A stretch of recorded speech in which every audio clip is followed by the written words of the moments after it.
हाँ स्टूडेंट्स, कैसे हैं आप लोग। काफ़ी टाइम बाद, कई टाइम बाद मैं वीडियोस बना रहा हूँ आप लोगों के लिए। बट आप होप सो आप लोग मैं इंकरेज करेंगे और मेरे चैनल को प्रमोट करेंगे, होप सो। तो आज से हम लोग पढ़ेंगे एरियाज बिटवीन कर्व्स। इसका मतलब ये है कि हम दो कर्व के दरमियान एरिया निकालना, ये मतलब है। तो ये चैप्टर नंबर 5 एक्चुअली बुक है कैलकुलस की, और राइटर इसका कौन सा है, स्टूअर्ट। ठीक है, ये स्टूडेंट की बुक है, चैप्टर नंबर 5। तो हम सेक्शन पढ़ेंगे 5.1 एरिया बिटवीन कर्व। तो डियर स्टूडेंट्स, देखो एरिया बिटवीन कर्व्स का मतलब ये है कि ये आपके पास सबसे पहले ये देखना है कि दो कर्व को हमारे पास कौन से। एक कर्व हमारा ये है, जिससे फर्स्ट कर्व जो कि y is equal to f of x है। दूसरा कर्व क्या है हमारे पास, उसका function y is equal to g x. यहाँ लिखा ना, कंसिडर द रीजन एस। ये एस वो रीजन है जो कि शेड रीजन कह रहे हैं। शेड रीजन का मतलब ये है एरिया बिटवीन टू कर्व, यानी दो कर्व के दरमियान वाला जो है ना, ये अब बन रहा है शेडेड। ठीक है, तो हमारे पास दो कर्व कौन से डियर स्टूडेंट्स, हमारे पास है एफ ऑफ एक्स है, और दूसरा हमारे पास क्या है, जी एक्स है। तो फॉर्मूला जब भी हमें निकालना है एरिया या एरिया बिटवीन कर्व, तो हमारा फॉर्मूला क्या होगा, ऊपर वाले कर्व, ये अपर कर्व में से लोअर कर्व माइनस कर देंगे। उसके बाद हम इसका इंटीग्रेशन ले लेंगे। अब जो इंटीग्रेशन ले रहे हैं फ्रॉम कहाँ से ले रहे हैं, ए टू बी, तो ये हमारे पास लोअर लिमिट ए ऊपर लिमिट बी, ये हमारा फॉर्मूला बन जाएगा। एक्चुअली हो क्या रहा है यहाँ पे, जब हम यहाँ पे पहले कर्व का, अगर मैं ये फंक्शन है एफ ऑफ एक्स, अगर मैं इसका इंटीग्रेशन लूँ तो हमारे पास क्या मिलेगा, हमारे पास ये पूरा जो है, ये पूरा ये हमें एरिया मिल जाएगा। सही है। और जब मैं ये लूँ इस कर्व का इंटीग्रेशन, कौन सा कर्व हमारे पास है, ये सेकंड कर्व जी एक्स, अगर जी एक्स का मैं इंटीग्रेशन लेता हूँ तो हमें कौन सा एरिया मिलता है, नीचे वाला एरिया। ठीक है, इसका मतलब ये हुआ, जब हम एफ एक्स लेते हैं हमें पर मिल जाएगा total, total minus unshielded area, तो हमें क्या मिल जाएगा, शेडेड एरिया मिल जाएगा हमें, जो कि हमें रिक्वायर्ड है। बात समझ रहे हैं स्टूडेंट्स। तो हम आगे बढ़ते हैं। सही है, यहाँ पे असल यहाँ सवाल देखते हैं। तो यहाँ पे हमारा क्या बना है, एरिया बिटवीन कर्व्स, जो एरिया निकलेगा, area under y is equal to f x. इसका जो जब भी हम इंटीग्रेशन लेते हैं आता है हमारे पास एरिया अंडर द कर्व। ठीक है, माइनस हम कर रहे हैं क्या, आपका एरिया अंडर वाई जी एक्स। अब जब इसका एरिया लेंगे तो हमें ये एरिया मिलेगा। तो अब बच्चों बताओ हम क्या करेंगे, ये टोटल कर्व में से, ये पूरा टोटल एरिया में से क्या निकालेंगे, ये अनशेडेड एरिया निकालेंगे। कौन सा एरिया निकालेंगे, ये हम निकालेंगे, ये पूरा टोटल कर्व जो है इसको माइनस कर देंगे, ये टोटल टी लिख रहा हूँ, उसको माइनस कर देंगे किससे, ये नीचे वाले कर्व से। वो हमारे पास कर्व क्या है, जी एक्स, टी माइनस जी हमारे पास आ जाएगा एक्चुअली। या इसको ये कह सकते हैं, हमारे पास क्या फॉर्मूला लेंगे, फॉर्मूला बना सकते हैं हम लोग, ये ऊपर ऊपर वाला कर्व के एफ, नीचे वाला कर्व के जी, एफ माइनस जी, यानी ऊपर वाले कर्व में से नीचे वाला कर्व माइनस कर देंगे एफ माइनस जी। उसके बाद इंटीग्रेशन ले लेंगे तो हमारे पास क्या मिल जाएगा, और लिमिट हमारे को कहाँ से, फ्रॉम ए टू बी, तो हमें मिल जाएगा क्या, आपके पास शेडेड एरिया। तो ये हमारा फॉर्मूला बना। तो देखो यहाँ पे क्या हमने क्या किया, पहले टोटल एरिया निकाला, दिस इज टोटल एरिया, फिर उसको माइनस कर दिया कि जो नीचे वाला एरिया है, ठीक है, जो कि हमें नहीं चाहिए, तो हमें क्या उसको हम ये भी लिख सकते हैं, दोनों फंक्शन को हमने कंबाइन कर दिया। उसके बाद हमने एक साथ इंटीग्रेशन ले लिया। बात समझ रहा हूँ, यानी हमने एक साथ इंटीग्रेशन ले सकते हैं भाई, क्यों, दोनों कंबाइन कर, दोनों देखो दोनों की लिमिट सेम है, तो इस दोनों फंक्शन को हमने कंबाइन कर देंगे। ठीक है, ठीक है। तो अब हम अब एक कुछ सवाल देख लेते हैं। Find the area of the region bounded above by y is equal to x square plus 1। ये हमारे पास क्या है, पहला कर्व है, और bounded below by y x. तो इसका मतलब ये हुआ हमारे पास जो कर्व बना, हमारे पास पहला कर्व क्या है, y is equal to x square plus 1। ये कर्व नंबर 1 हुआ जो कि f है, और नीचे वाला जो कर्व है वो क्या है, y स्क्वायर, एफ माइनस जी करेंगे, और देन क्या करेंगे बच्चों, इंटीग्रेशन लेंगे, और लिमिट कहाँ है, फ्रॉम ए टू बी। ए हमारे पास क्या है, 0, और बी हमारे पास क्या है, 1। तो हम स्टार्ट करेंगे ए 1 से लेके, सॉरी 0 से लेके 1 तक इंटीग्रेशन लेंगे। समझ लो बात,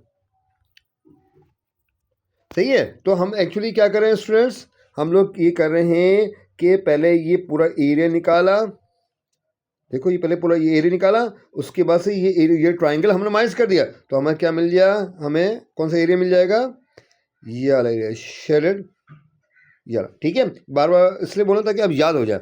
फॉर्मूला क्या बनेगा डियर स्टूडेंट, एफ माइनस जी देन इंटीग्रेशन। तो हमारे पास एफ यहाँ पे क्या है बताओ डियर स्टूडेंट्स, एफ हमारे पास यहाँ पे क्या है, y is equal to x square plus 1, ये हमारे पास एफ है, और जी हमारे पास क्या है, ये y is equal to x, ये हमारा जी है। तो फॉर्मूला क्या बन जाएगा, यानी एफ माइनस जी, और हमारा इंटीग्रेशन कहाँ से कहाँ तक है, ये देखो लिमिट 0 से लेके कहाँ तक 1, 0 से लेकर कहाँ तक है, रीजन हमें 1 तक निकालना है, तो ये 0 से 1 तक हम इसका इंटीग्रेशन ले लेंगे। तो एफ की जगह हमने प्रोडक्ट कर दिया एक्स स्क्वायर प्लस 1, और जी की जगह हमने क्या प्रोडक्ट कर दिया एक्स, तो क्या बन गया x square plus 1 minus x. ठीक है, तो अब हम इसको क्या करेंगे, कंबाइन कर देंगे, माइनस एक्स को पहले लिख दिया, 1 को बाद लिख दिया, ये समझ रहे बात।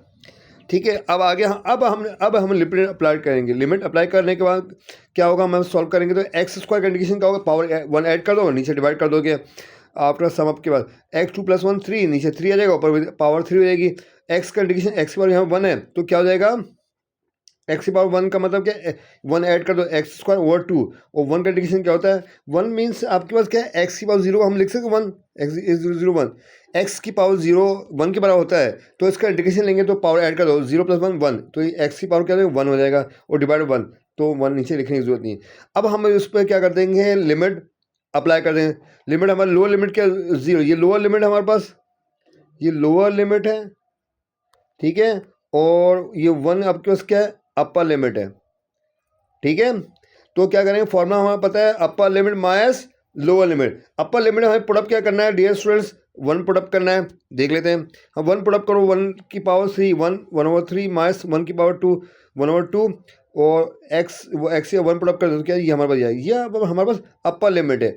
अब क्या करेंगे, upper limit minus lower limit, upper limit minus lower limit. Lower limit में क्या है, एक्स की जगह हम यहाँ 0 रखे हैं, जब हम एक्स की 0 रखें सारे 0 हो जाएंगे, तो हम इसलिए हमने यहाँ पे रखा नहीं है। ठीक है, तो हमारे पास क्या आंसर आ रहा है, 5/6 आ रहा। ठीक है, सही है, ये सब क्लियर हो गया। तो हमने ये जो निकल गया एरिया, ये हमारा निकल गया एरिया बिटवीन, ये हमारा जो एरिया निकला है बिटवीन 2 कर्व्स। ठीक है, और सवाल देख लेना, आपको ज़्यादा अच्छा जो है समझ में आएगा। तो अगर यहाँ पे हमें निकालना है शेड, ये एरिया, तो क्या करेंगे, ऊपर वाले एरिया कर्व क्या है वाई टी, तो नीचे वाला क्या है आपके पास वाई बी, ये देखो वाई बी, तो हम क्या करेंगे y t minus y b कर देंगे। क्या फॉर्म बनेगा, y t minus y b. ठीक है, ये समझ गया, y t minus y b, और उसके बाद इसका इंटीग्रेशन ले लेंगे। ठीक है, अच्छा, तो एक सवाल का मुश्किल थोड़ा सवाल कर लेते हैं। ये सवाल, फाइंड द एरिया, बोले काफ़ी स्टूडेंट्स इसमें फंसते हैं। Find the area of the region bounded by the curve y is equal sine x and y is equal cos. अब क्या दो कर्व्स हैं, y साइन एक्स है और साइन और कॉस एक्स है, और रीजन कहाँ है 0 से π/2। तो अब देख लो यार, y इज कॉस एक्स का मतलब क्या है, हम स्टार्ट कहाँ होता है, कॉस 0 1 होता है, तो 1 से स्टार्ट हुआ, y 1 हो गया। ठीक है, ये आपका क्या कौन सा कर्व बन गया, कोसाइन, और ये आपका बन गया साइन कर्व। ठीक है, ये तो क्लियर हो गया।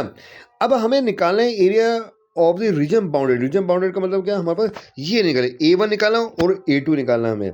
ठीक है, अब हम ये देखो क्या A1 और A2 में सिमेट्री नहीं है। अगर मैं A1 निकालूं तो वही A2 है, तो दोनों का टोटल एरिया देखो, टोटल एरिया आपके पास क्या है, A is equal to A1 plus A2, ऐसे ही है ना डियर स्टूडेंट्स।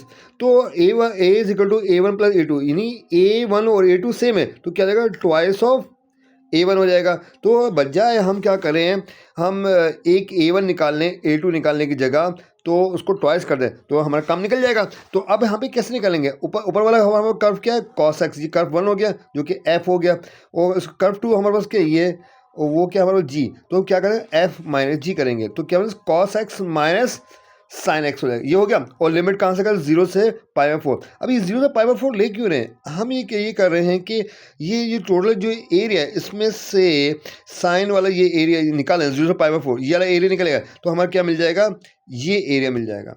एक्चुअली हम क्या कह रहे हैं, हमारे पास ये जो ये आपके पास ये टोटल एरिया है। ठीक है, इन टोटल एरिया में से ये निकाल देंगे, तो हमारा ये A1 आएगा नहीं आएगा ना। ठीक है, तो हम क्या करेंगे, यहाँ पे बजाय A1 प्लस A2 करें, 2 दफ़ा हम सॉल्व करें, इसकी जगह हम क्या करेंगे A1 का एरिया निकाल लेंगे। ठीक है, वो कैसे निकलेगा, तो देखो A1 प्लस A2 करें तो अभी हमारा 2√2 - 2 आ रहा है, तो हम यहाँ से कर लेते हैं A is equal to twice of A1। तो A1 हमारे पास क्या है, जो ये वाला एरिया जो होगा शेड रीजन, ये कैसे निकलेगा, cos x minus sine x, ठीक है। यानी ये अलग कर्व में से या जब कर्व का इंडिकेशन लेंगे तो ये पूरा आएगा, उसमें से अनशेडेड एरिया निकालेंगे, ठीक है। ऐसे करें cos x minus sine x और लिमिट आपके पास क्या है 0 से π/4, ऐसे ही है ना डियर स्टूडेंट। जब इसको सॉल्व करेंगे तो हमारे पास क्या आंसर आएगा, हमारे पास आंसर आना चाहिए 2√2 - 2। इसका जो आंसर आएगा 2√2 क्या आएगा 2√2 - 2, ये हमारा एरिया टोटल एरिया निकला। तो क्यों निकला, क्यों हमने ट्वाइस ऑफ A1 क्यों रखा, ये सिमेट्रिक है, दोनों जो कर्व है वो बिल्कुल सिमिलर हैं, सिमिलर साइज के हैं, तो एक का एरिया निकालो बस काफ़ी हो गया, सही है। तो ये हमारा जो निकला 2√2 - 2, ये क्या मिल गया, शेड एरिया। तो डियर स्टूडेंट आपको ये समझ में आया, जब भी आपके पास एग्ज़ाम में एरिया बिटवीन कर्व्स आ गया तो कैसे निकाल, एरिया बिटवीन कर्व्स का मतलब ये आपके पास शेड रीजन निकाला, तो हम कैसे निकालेंगे, अपर वाले जो फंक्शन है एफ और उसमें से लोअर फंक्शन माइनस कर देंगे, एफ माइनस जी कर देंगे, उसका लिमिट अप्लाई कर देना। तो ये फॉर्मूला ज़हन में रहेगा डियर स्टूडेंट्स। तो अब यहाँ पे बताओ कैसे निकालेंगे, हमने क्या किया, ये बाद वाला फंक्शन है वो क्या है, आपके पास एफ ऑफ वाई है, ठीक है, एफ ऑफ वाई में से हम कौन सा पिछला फंक्शन माइनस कर देंगे। यूँ अगर हम इसको इस स्क्रीन को अगर चेंज करो या दूसरा कह लो, अगर हम ये एफ ऑफ वाई का इंडिकेशन है तो हमारे पास ये पूरा इंडिकेशन आएगा, पूरा इंडिकेशन अनशेडेड एरिया निकालना है हमें। तो जब एफ ऑफ वाई का हम इंडिकेशन लेंगे तो हमारे पास क्या जाएगा टोटल, तो क्या बनेगा फॉर्मूला एफ वाई माइनस क्या जाएगा जी, यानी अगेन एफ माइनस जी का फॉर्मूला हमारा बनेगा। फॉर्मूला क्या है, एफ माइनस जी, अगेन इंडिकेशन कहाँ से कहाँ निकालना है हमारे पास, फ्रॉम C to D, ये हमारा, सो C to D रख लेंगे। और हमारे पास ये यहाँ पर डी वाई क्यों लिख रहे हैं, क्योंकि हमारा वर्टिकल हिसाब से कर रहे हैं, पहले हम रीजन यूँ चल लेते हैं, अब ये रीजन क्या है आपके पास इस तरह चल रहा है, ठीक है, ये डिफरेंस है, ठीक है। पेपर में इस तरह भी आ सकता है, ठीक है। चलो डियर स्टूडेंट्स कमेंट्स में बताओ कैसा लगा वीडियोस, और इंशाल्लाह मैं वीडियोस मज़ीद बनाते रहूँगा। आप लोग की बस कहते हैं सपोर्ट चाहिए डियर स्टूडेंट्स। होप्स तो इंशाल्लाह ताला मैं आप रोज़ मज़ेदार लेक्चर बनाते रहूँ, ठीक है। आपके लिए अल्लाह हाफिज़, कमेंट में ज़रूर बताइए।